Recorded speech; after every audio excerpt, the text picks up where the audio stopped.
Yesterday we had a record number of cases, and that's the second record we have had in just this week alone. And we have close to 200 samples that are pending to be processed. We are anticipating the preliminary data anytime now. It doesn't seem that there's been any real active case, at least identified for now, in Stan Creek and Toledo.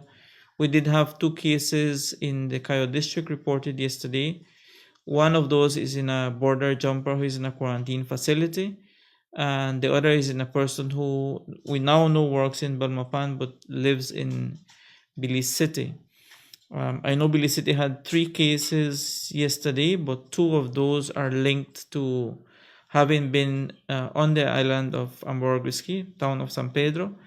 And then you have one person who lives in Belize City but works in Orange Walk during the week. So that's how you try to establish your links.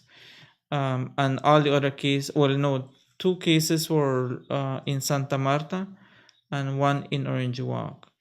All other cases are either of the 2 clusters we have in San Pedro town, and Russell and Lorna can give you the details on those.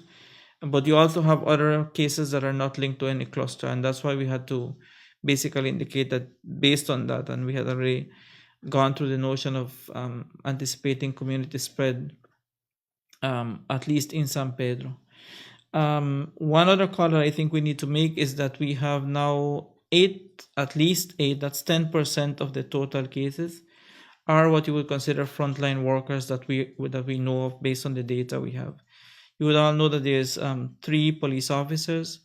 We now have 5 healthcare workers that are positive, 2 nurses and 3 doctors. But not all persons seem to have gotten infected in the line of duty. And the reason why I'm saying this is because we need to continue to underscore the relevance of exercising precautions when you're out in public.